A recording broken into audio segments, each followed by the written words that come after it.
நான் 2 டீ குடிடா. இல்லை வேணாம் சார். குடிடா. நீ வெட்டின 4 பேரில் ஒருத்தன் எம்எல்ஏவோட பையன்டா. நான் வெட்டினது எம்எல்ஏயோட பையன் இல்லை, எங்கள் அக்காவை ரேப் பண்ணி கொண்ட பசங்களை. அப்போ இந்த போலீஸு சட்டம் நாங்களாம் என்ன மயிருக்கிடா இருக்கோம்? ஒரு வேளை நான் அவனை கொல்லாமல் விட்டுருந்தா உங்கள் சட்டம் அவனை தூக்கில் போட்டிருக்கோமா சார்?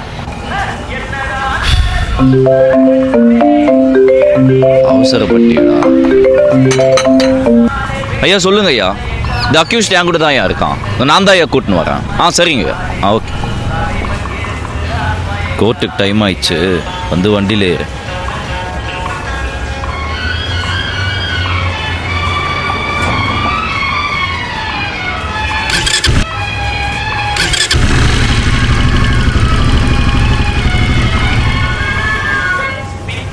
தெரிவது அடிப்படு நாளை இருப்பது அவர்